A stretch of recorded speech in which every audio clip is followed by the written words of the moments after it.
Por isso, além dos sinais físicos, você tem de examinar o contexto. O sorriso genuíno é espontâneo e costuma surgir a partir de alguma ação ou de palavras que extraem uma resposta súbita. Avalie, ele parece não estar relacionado às circunstâncias, ou ser justificado pelo que foi dito. Trata-se de uma situação em que alguém está se esforçando para impressionar ou tem metas estratégicas em mente. O momento do sorriso parece ligeiramente descompassado. Talvez a indicação mais clara das emoções positivas venha da voz. O ser humano tem muito mais facilidade para controlar o rosto, sendo possível se olhar no espelho com esse propósito. Entretanto, a menos que se trate de um ator profissional, a voz é bem difícil de modular de forma consciente. Quando as pessoas estão interessadas e entusiasmadas para falar com você, a tonalidade da voz delas sobe, o que representa excitação emocional. Mesmo que se sintam nervosas, o tom de voz se manterá caloroso e natural, ao contrário da animação simulada de um vendedor, em que se detecta uma qualidade quase ronronante na voz, a qual alguns comparam a um sorriso vocal. Você também notará a ausência de tensão e de hesitação. No decorrer de uma conversa, haverá um nível equânime de brincadeiras, com o ritmo se acelerando, o que significa um entendimento mútuo cada vez maior. Uma voz animada e feliz tende a nos contagiar com esse espírito e gerar uma resposta similar. Para reconhecer basta sentir, mas muitas vezes ignoramos essas sensações e nos concentramos, ao contrário, nas palavras amigáveis ou no discurso do vendedor. Por fim, monitorar os sinais não verbais é essencial na sua tentativa de influenciar e seduzir alguém e é a melhor maneira de medir o quanto as pessoas estão sob o seu encanto. Quando começam a se sentir confortáveis na sua presença, elas se posicionam mais perto de você ou se inclinam na sua direção, com os braços descruzados e sem revelar nenhuma tensão. Se o leitor estiver discursando ou contando uma história, acenos frequentes de cabeça, olhares atentos e sorrisos genuínos indicarão que seus interlocutores concordam com o que está sendo dito e estão perdendo a resistência. Eles trocam mais olhares entre si. Talvez o melhor sinal de todos, o mais excitante, seja a sincronia, quando aquele com quem conversamos espelha nossa postura de forma inconsciente. As pernas se cruzam na mesma direção, a cabeça se inclina de modo similar, um sorriso induz outro. No nível mais profundo de sincronia, como descobriu Milton Erickson, você verá os padrões de respiração seguindo o mesmo ritmo, o que às vezes leva à sincronia completa de um beijo. Você também pode se treinar não apenas para monitorar essas mudanças que demonstram a sua influência, mas para induzi-las também ao demonstrar sinais positivos.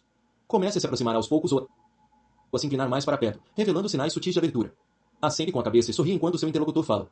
Espere o comportamento e os padrões de respiração dele. À medida que fizer isso, observe-se a contagem emocional, avançando apenas ao detectar o desmoronamento gradual da resistência. Com sedutores especialistas, que utilizam todos os sinais positivos para dar a impressão de estarem se apaixonando apenas para colocá-lo mais profundamente sob o controle deles, tenha em mente que muito poucos revelam tanta emoção com naturalidade logo de início. Se o seu suposto efeito sobre eles parece um pouco apressado demais e talvez forçado, diga para irem mais devagar e lhes examine o rosto em busca de microexpressões de frustração. Sinais de dominância, submissão. Como o animal social mais complexo do planeta, nós, seres humanos, formamos hierarquias complicadas com base em posição, dinheiro e poder. Temos consciência delas, mas não gostamos de abordar de forma explícita as posições relativas de poder. Em geral, nos sentimos desconfortáveis quando os outros falam sobre a sua superioridade. Em vez disso, sinais de dominância ou fraqueza são expressados com maior frequência por meio de comunicação não verbal, estilo de comunicação herdado dos primatas, em especial dos chimpanzés, que utilizam sinais complexos para denotar o local de um indivíduo na hierarquia social. Tenha em mente que a sensação de ocupar um lugar social superior das pessoas uma autoconfiança radiante na linguagem corporal. Alguns sentem essa autoconfiança antes de chegar ao poder, o que se torna uma profecia que cumpre a si própria à medida que outros se sentem atraídos por eles. Os ambiciosos podem tentar simular esses sinais, mas isso tem que ser bem feito. A autoconfiança falsa é bem irritante. Geralmente, ela surge com uma sensação maior de relaxamento que se reflete com clareza no rosto, e com mais liberdade de movimentos. Aqueles que são poderosos sentem que têm a permissão para olhar mais para os outros ao redor, decidindo fazer contato visual com quem bem entenderem. As pálpebras permanecem mais fechadas, um sinal de seriedade e competência, caso se sintam entediados ou aborrecidos. Eles o demonstram com mais liberdade e franqueza. Costumam sorrir menos, pois sorrisos frequentes são um sinal de insegurança geral, e se sentem no direito de tocar os outros, com tapinhas amistosos nas costas ou no braço. Numa reunião, tendem a ocupar mais espaço e criar uma distância maior entre si. Em pé, posicionam-se com altivez, fazendo gestos relaxados e confortáveis. O que é mais importante, os demais se sentem compelidos a lhes imitar o estilo e os maneirismos. O líder tende a impor uma forma de comunicação não verbal ao grupo de maneiras bem sutis. Você notará que as pessoas limitam não apenas as ideias, mas também a calma e a energia mais frenética. Há várias maneiras de os machos alfa sinalizarem a sua posição superior na hierarquia, tais como falar mais rápido do que os outros e se sentir no direito de interromper e controlar o fluxo da conversa.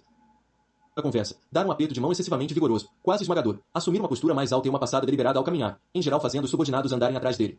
Observe os chimpanzés no zoológico e verá que o macho alfa adota comportamentos similares. As mulheres em posições de liderança, por sua vez, costumam ter uma expressão calma e confiante, calorosa, mas eficiente. Talvez o melhor exemplo disso seja a atual chanceler da Alemanha, Angela Merkel, cujo sorriso é ainda menos frequente que o dos políticos do sexo masculino, em sua maioria, porém tem um significado especial quando ocorre, nunca parece falso. Ela escuta os outros com um olhar de absorção completa, o rosto notadamente imóvel, tem um jeito de fazer seus interlocutores falarem pela maior parte do tempo, mas sempre parece estar no controle do curso da conversa. Merkel não precisa interromper para se impor, quando quer atacar alguém, é com olhares de tédio, frieza ou desdém, nunca proferindo palavras enfurecidas. Certa ocasião, o presidente russo Vladimir Putin tentou intimidá-la levando o cachorro de estimação dele para uma reunião, sabendo que Merkel um dia fora mordida por um cão e tinha medo desse animal. A tensão dela foi visível, mas a chanceler logo se recompôs e olhou com calma nos olhos de Putin, colocando-se numa posição superior ao não reagir ao estratagema, fazendo parecer bastante infantil e mesquinho em comparação a ela. O estilo de Merkel não inclui toda a pose corporal do macho alfa, é mais tranquilo e, mesmo assim, extremamente poderoso à sua própria maneira. À medida que as mulheres atingirem mais posições de liderança, essa forma menos impertinente de autoridade talvez comece a alterar a nossa percepção de alguns dos sinais de dominância há tanto tempo associados com o poder.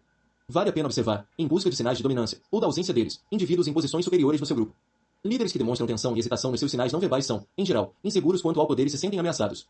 Ansiedade e falta de confiança em si mesmos costumam ser traços fáceis de detectar. Esses líderes falam de maneira mais hesitante, com longas pausas, elevando a voz em tonalidade e permanecendo assim. Tendem a desviar o olhar e controlar os movimentos dos olhos, embora pisquem com mais frequência, dão sorrisos forçados e soltam risos nervosos. Em vez de se sentirem no direito de tocar os outros, tendem a tocar a si mesmos, o que é conhecido como comportamento pacificador. Põem a mão no próprio cabelo, no pescoço, na testa, numa tentativa de acalmar os nervos. Aqueles que tentam esconder as suas inseguranças falam um pouco alto demais numa conversa, olhando em volta com nervosismo, os olhos bem abertos, ou falam de forma animada, mãos e corpo parados de forma atípica, o que sempre representa ansiedade. É inevitável que deixem escapar sinais dúbios, e você precisa prestar maior atenção aos que se referem a uma insegurança latente. Nicolas Sarkozy, presidente da França, de 2007 a 2012, gostava de marcar presença por meio da linguagem corporal. Dava tapinhas nas costas das pessoas, guiava-as para onde deveriam se colocar, encarava-as com um olhar fixo, interrompia o que estavam dizendo, numa tentativa de dominar o ambiente de maneira geral. Durante uma reunião em meio à crise europeia, a chanceler Merkel viu sua atitude dominadora de sempre, mas não deixou de notar que o tempo todo Sarkozy sacudia o pé de um jeito nervoso. O estilo demasiadamente assertivo era, talvez, sua maneira de distrair os outros, para que não lhe notassem as inseguranças. Isso era uma informação valiosa que Merkel poderia utilizar. As ações do ser humano por vezes contêm sinais de dominância e submissão. Por exemplo, as pessoas muitas vezes chegam atrasadas para indicar a sua superioridade, real ou imaginada. Elas não têm a obrigação de serem pontuais. Além disso, padrões de conversa revelam a posição relativa que imaginam ocupar. Aqueles que se sentem dominantes tendem a falar mais e interromper os outros com frequência, como um meio de se afirmarem. Quando uma discussão se torna pessoal, recorrem ao que é conhecido como pontuação e encontram uma ação do interlocutor que deu início a tudo, mesmo que seja evidente que essa é parte do padrão do relacionamento. Afirmam a sua interpretação de quem é o culpado por meio do tom de voz e de olhares penetrantes. Se o leitor observar um casal com distanciamento, notará frequentemente quem ocupa a posição dominante. Se conversar com os dois, o dominante fará contato visual com você, mas não com o parceiro, e parecerá ouvir apenas parcialmente o que este diz. Os sorrisos também são um sinal sutil para indicar a superioridade, em especial pelo que chamaremos de sorriso estreito, o qual vem em resposta a algo que alguém disse e que retesa os músculos faciais, indicando ironia e desdém por quem vem como inferior, mas que lhes dá a aparência de ser amigável. Um meio não verbal definitivo, mas bastante sutil de estabelecer a dominância num relacionamento, ocorre por meio do sintoma. Um parceiro passa a ter dores de cabeça ou alguma doença repentina, ou começa a beber, ou entra num padrão negativo geral de comportamento, forçando o outro a jogar pelas regras, cuidando das fraquezas do primeiro. Esse uso deliberado da simpatia para ganhar poder é extremamente eficiente. Por fim, use o conhecimento que você colhe dessas pistas como uma arma valiosa para medir os níveis de confiança das pessoas e agir de forma apropriada. Jogue com as inseguranças não verbais de líderes e obtenha poder com isso, mas tenha em mente que muitas vezes é melhor evitar a proximidade com esses tipos, pois eles tendem a piorar com o tempo e talvez o arrastem também. Com os que não são líderes, mas que tentam se afirmar como tal, a sua resposta deve depender do tipo de personalidade deles. Se forem astros em ascensão, cheios de autoconfiança e senso de destino, pode ser sábio e tentar ascender com eles. Você os identificará pela energia positiva que os rodeia. Por outro lado, se forem apenas déspotas arrogantes e mesquinhos, esforce-se para evitá-los, pois são mestres em fazer os outros lhes tecerem elogios sem lhes dar nada em troca. Sinais de fraude. Os seres humanos são bastante ingênuos por natureza. Nós queremos acreditar em certas coisas que é possível obter algo sem dar nada em troca, que é fácil reconquistar ou rejuvenescer a saúde graças a algum truque novo, talvez até mesmo enganar a morte, que as pessoas em essência são, na maioria, boas e confiáveis. É por causa dessa propensão que os fraudadores e manipuladores prosperam. Seria de um benefício imenso para o futuro da nossa espécie se fossemos todos menos ingênuos, mas não é possível mudar a nossa natureza. Em vez disso, o melhor que podemos fazer é aprender a reconhecer certos sinais reveladores de uma tentativa de fraude e manter o ceticismo à medida que examinamos melhor as evidências. O sinal mais claro e comum surge no momento em que os indivíduos assumem uma fachada de animação excessiva. Se sorriem muito, se mostram mais do que amigáveis e são até bastante divertidos, é difícil não nos sentirmos atraídos e não baixar um pouco a nossa resistência à influência deles. Quando Lyndon Johnson tentava passar a perna num companheiro de Senado, ele fazia um esforço a mais em relação à própria presença física, encurralando outro senador no vestiário, contando algumas piadas picantes, tocando-lhe o braço, parecendo muito sincero e dando os maiores sorrisos de que era capaz. De maneira similar, quando as pessoas tentam encobrir algo, tendem a se tornar mais veementes, zelosas e faladoras. Jogam com viés de convicção. Veja o capítulo 1, se eu negar ou disser algo com tanto entusiasmo, fazendo-me de vítima, é difícil duvidar de mim. Tendemos a confundir a convicção forte com a verdade. Sendo que, quando os outros tentam explicar as suas ideias com energia tão exagerada, ou se defendem com um nível intenso de negação, isso é precisamente o que deve deixá-lo desconfiado. Em ambos os casos, na ocultação ou na propaganda sedutora, o fraudador se esforça para distraí-lo da verdade. Embora um rosto e gestos animados possam resultar da exuberância e da amabilidade genuína, se partem de alguém que você não conhece bem ou que talvez tenha algo a esconder, mantenha-se alerta. Em seguida, procure por sinais não verbais que confirmem as suas suspeitas. Com esses fraudadores, você muitas vezes notará que uma parte do rosto ou do corpo é mais expressiva para atrair a sua atenção, com frequência, a área em torno da boca, com largos sorrisos e expressões mutáveis, mais fácil de manipular para criar um efeito animado, mas também gestos exagerados com as mãos e os braços. O que importa é detectar uma tensão e ansiedade em outras partes do corpo, pois é impossível para os fraudadores controlar todos os músculos. Quando dão um grande sorriso, os olhos permanecem tensos e com pouco movimento, ou o resto do corpo se mantém imóvel de maneira atípica, ou, se os olhos tentam enganá-lo a fim de conquistar a sua simpatia, a boca treme de leve. Esses são sinais de um comportamento forçado, do esforço excessivo para controlar uma parte específica do corpo. Às vezes, fraudadores bem espertos tentarão criar a impressão contrária. Se estão encobrindo um delito, escondem a culpa por trás de um exterior sério e extremamente competente, o rosto se tornando estranhamente imóvel. Em vez de negações em voz alta, oferecem uma explicação bastante plausível da sequência de acontecimentos, até mesmo discutindo as evidências que confirmam nisso. O quadro que pintam da realidade é quase impecável. Se estiverem tentando obter o seu dinheiro ou apoio, eles se farão passar por profissionais de altíssima competência, a ponto de serem um pouco entediantes, inundando com muitos números e estatísticas. Os estelionatários muitas vezes empregam essa fachada. O grande estelionatário Victor Lustig deixava as vítimas bocejando de cansaço com a sua tagarelice profissional, dando a impressão de ser um burocrata ou especialista enfadonho em títulos e valores mobiliários. Danny Madoff parecia tão sem graça que ninguém poderia suspeitar do audacioso crime de estelionato que conseguiu cometer. Essa forma de fraude é mais difícil de perceber porque há menos nela para se notar. No entanto, mais uma vez você deve procurar por impressões forçadas. A realidade nunca é tão conveniente e impecável, mas confusa. Os acontecimentos reais envolvem intrusões e acidentes súbitos e aleatórios, e é raro que as peças do quebra-cabeça se encaixem com perfeição. Foi isso que deu errado com o encobrimento do caso Watergate e das suspeitas levantadas. Quando a explicação ou a isca são um pouco astutas ou profissionais demais, seja cético. Vendo isso por outro ângulo, como um personagem no romance O Idiota, de Dostoiévski, aconselha, quando mentir, se você incluir com habilidade algo que não seja de todo ordinário, algo excêntrico, algo, sabe como é, que nunca ou raramente acontece, isso tornará a mentira muito mais plausível. Em geral, quando suspeitar que uma pessoa está tentando distraí-lo da verdade, não a confronte logo de início, mas a encoraje, demonstrando interesse no que ela está dizendo ou fazendo. Você quer que o seu interlocutor fale mais, revele mais sinais de tensão e artifício. No momento certo, surpreenda-o com uma pergunta ou comentário com o intuito de deixá-lo desconfortável, revelando que sabe o que ele quer. Preste atenção às microexpressões e à linguagem corporal emitidas nesses momentos. Se for um fraudador de fato, muitas vezes congelará como resposta ao absorver isso, e então tentará mascarar rápido a ansiedade latente. Essa era a estratégia favorita do detetive Columbo na série de televisão de mesmo nome. Ao encarar criminosos que tentavam subverter provas de forma a parecer que outro havia cometido determinado crime, Columbo fingia ser perfeitamente amigável e inofensivo, mas de súbito fazia uma pergunta desconfortável e prestava atenção redobrada ao rosto e ao corpo do indivíduo. Até quando se trata dos fraudadores mais experientes, uma das melhores maneiras de desmascará-los é perceber a ênfase que dão as palavras por meio de sinais não verbais, notada pela elevação da tonalidade vocal e do tom assertivo, dos gestos rigorosos com as mãos, do erguer das sobrancelhas e do arregalar dos olhos. Também podemos nos inclinar para frente ou nos erguer na ponta dos pés, comportamento adotado quando nos sentimos repletos de emoção e tentamos acrescentar um ponto de exclamação ao que dizemos e isso os fraudadores também não conseguem imitar. A ênfase que inserem na voz e no corpo não se correlaciona de forma exata ao que dizem, não se encaixa bem no contexto do momento, ou chega um pouco tarde demais. Batem na mesa com o punho quando não deveriam sentir emoção, mas um pouco mais cedo, como se essa ação acontecesse a partir de um sinal, um efeito criado. Essas são rachaduras no verniz da realidade que tentam projetar. Por fim, em se tratando de fraude, tenha em mente que sempre há uma escala envolvida, no fundo da qual as variedades mais inofensivas, as mentirinhas bem intencionadas. Estas incluem todas as formas de bajulação da vida diária. Você está com uma cara ótima hoje, eu adorei o seu roteiro. Incluem ainda não revelar a alguém exatamente o que você fez naquele dia ou ocultar partes de informações, porque é um aborrecimento ser totalmente transparente e não ter nenhuma privacidade. Essas pequenas formas de fraude são detectáveis se prestarmos atenção, como ao notarmos a sinceridade de um sorriso. No entanto, é melhor apenas ignorar essa extremidade inferior. A sociedade polida e civilizada depende da habilidade de dizer coisas que não são sempre sinceras. Tornar-se consciente o tempo todo dessa sub-região da fraude causaria danos demais em termos sociais. Guarde a sua atenção para aquelas situações em que os riscos são altos e as pessoas talvez estejam tentando lhe tirar algo valioso. A arte de gerenciar impressões. Em geral, a expressão fazer papel de tem conotações negativas. Nós a contrastamos com autenticidade.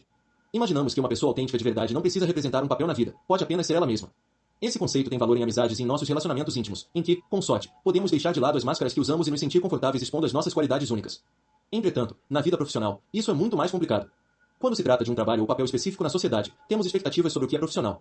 Nós nos sentiríamos desconfortáveis se o piloto do avião em que viajamos começasse a agir como um vendedor de carros, ou se um mecânico se comportasse como um terapeuta, ou se um professor agisse como um músico de rock. Se essas pessoas forem elas mesmas por completo, deixando cair as máscaras e se recusando a desempenhar os seus papéis, nós lhes questionaríamos a competência. Um político ou uma figura pública que entendemos como mais autêntico do que outros projeta melhor essa qualidade, de modo geral. Sabe que parecer humilde, ou discutir a vida pessoal, ou contar uma anedota que revela alguma vulnerabilidade terá um efeito autêntico. Não o vemos como é na privacidade da sua casa. No dia a dia na esfera pública usa-se uma máscara, e às vezes alguns utilizam a máscara da autenticidade. Até o hipster ou o rebelde desempenham um papel, com as poses e tatuagens típicas. Eles não têm a liberdade de vestir um terno de repente, pois os outros em seu círculo lhes começariam a questionar sua sinceridade, que depende de exibir a aparência correta. O ser humano passa a ter mais liberdade para incluir no papel que desempenha mais das suas qualidades pessoais uma vez que tenha se estabelecido, e a sua competência não esteja mais em questão. No entanto, há sempre limites para isso. De forma consciente ou inconsciente, a maioria de nós adere ao que é esperado do nosso papel porque compreendemos que o nosso sucesso social depende disso. Alguns talvez se recusem a participar desse jogo, mas no fim acabam marginalizados e forçados a representar o papel do forasteiro, com opções limitadas e liberdade decrescente à medida que envelhecem. Em geral, é melhor apenas aceitar essa dinâmica e extrair algum prazer dela. Você não só está ciente da aparência adequada que precisa ter, mas sabe como moldá-la para obter o melhor efeito possível dela. E pode, então, se transformar num excelente ator no palco da vida e desfrutar do seu momento sob os holofotes. O que se segue são algumas instruções básicas da arte de gerenciar impressões. Domine os sinais não verbais. Em certas situações, quando os outros querem decifrar quem somos, prestam atenção maior aos sinais não verbais que emitimos. Isso pode ocorrer numa entrevista de emprego, na reunião de um grupo ou numa aparição pública. Cientes disso, os atores sociais inteligentes saberão, até certo ponto, como controlar esses sinais e emitir conscientemente aqueles que são adequados e positivos. Eles sabem como parecer afáveis, dar sorrisos genuínos, usar uma linguagem corporal receptiva e espelhar as pessoas com que estão lidando. Conhecem os sinais de dominância e irradiam autoconfiança. Tenha consciência de que certos olhares são mais expressivos do que palavras para transmitir desdém ou atração. De modo geral, você precisa ter ciência do seu estilo não verbal para conseguir alterar certos aspectos de forma consciente, a fim de obter um efeito melhor. Seja um ator que segue o método. No método de interpretação para o ator, você se treina a fim de ser capaz de manifestar as emoções apropriadas quando quiser. Sente-se triste quando o papel pede por isso, relembrando as suas próprias experiências que causaram essas emoções, ou, se necessário, simplesmente imaginando-as. A finalidade é estar no controle. Na vida real, não é possível nos treinarmos a esse ponto, mas se não tivermos nenhum controle, se sempre expressarmos quaisquer emoções que sentimos, emitiremos sinais sutis de fraqueza e falta geral de autocontrole. Aprenda a se colocar de forma consciente no estado emocional correto ao imaginar como e por que você sentiria a emoção adequada à ocasião ou ao papel que estiver prestes a fazer. Entregue-se ao sentimento para que o seu rosto e corpo se tornem animados de modo natural. Às vezes, ao se fazer sorrir ou franzir a testa, sentirá algumas das emoções que combinam com essas expressões. É igualmente importante que você se treine para voltar a uma expressão mais neutra num momento natural, com cuidado para não ir longe demais com a dramatização. Adapte-se ao seu público. Embora você se adeque a certos parâmetros estabelecidos pelo papel que desempenha, é preciso ser flexível. Bill Clinton, um mestre da dramatização, nunca perdia de vista que, como presidente, tinha de projetar autoconfiança e poder, mas, ao falar com um grupo de funcionários automotivos, ajustava o sotaque e as palavras para se adequar a eles, e fazia o mesmo com um grupo de executivos. Conheça o seu público e molde seus sinais não verbais ao estilo e gosto dos seus interlocutores. Crie a primeira impressão apropriada. Já foi demonstrado quanto as pessoas tendem a julgar com base nas primeiras impressões, bem como as dificuldades que elas têm em rever esses julgamentos. Sabendo disso, preste atenção redobrada à sua primeira aparição diante de um indivíduo ou grupo. Em geral, é melhor suavizar os sinais não verbais e apresentar uma fachada mais neutra. Excitação demais dá sinais de insegurança e talvez deixe os outros desconfiados. Sorrir de maneira relaxada, porém, e olhar as pessoas nos olhos, nesses primeiros encontros, pode fazer maravilhas para lhes baixar a resistência natural. Empregue efeitos dramáticos. Isso envolve dominar a arte da presença ou ausência. Se estiver presente demais, se as pessoas o veem com frequência excessiva ou conseguem prever com exatidão o que vai fazer a seguir, logo se sentirão entediadas com você. Saiba como se ausentar de forma seletiva, regular quando e com que frequência aparece diante dos outros, fazendo que eles o queiram ver mais, não menos. Cubra-se de algum mistério, demonstrando algumas qualidades sutilmente contraditórias. Ninguém precisa saber tudo sobre você. Aprenda a reter informações. De modo geral, torne as suas aparições e comportamento menos previsíveis. Projete qualidades virtuosas. Não importa em que período histórico estejamos vivendo, certos traços são sempre vistos como positivos, saiba como emulá-los. Por exemplo, a aparência de virtuosidade nunca sai de moda. O que compõe a maneira de parecer virtuoso hoje com certeza é diferente da do século XVI, mas a essência é a mesma e incorpora-se o que é considerado bom e acima de qualquer censura. No mundo moderno, isso quer dizer se mostrar progressista, extremamente tolerante e de mente aberta. Você vai querer ser visto fazendo doações generosas a certas causas e as apoiando nas redes sociais. Projetar sinceridade e honestidade sempre causa uma boa impressão. Algumas confissões públicas de fraquezas e vulnerabilidades trarão os resultados desejados. Por algum motivo, as pessoas entendem sinais de humildade como autênticos, mesmo que elas possam muito bem os estar simulando. Aprenda a baixar a cabeça de vez em quando e parecer humilde. Se há um trabalho sujo a ser feito, arrume outros para fazê-lo. As suas mãos devem permanecer limpas. Nunca adote abertamente o papel do líder maquiavélico e isso só funciona na televisão. Empregue os sinais apropriados de dominância para fazer os outros o imaginarem poderoso, mesmo antes de você atingir esse status. Pareça destinado ao sucesso, um efeito místico que sempre dá certo. O mestre desse jogo só pode ser o imperador Augusto, 63 a.C., 14 depois de Cristo, da Roma antiga, que entendia o valor de ter um bom inimigo.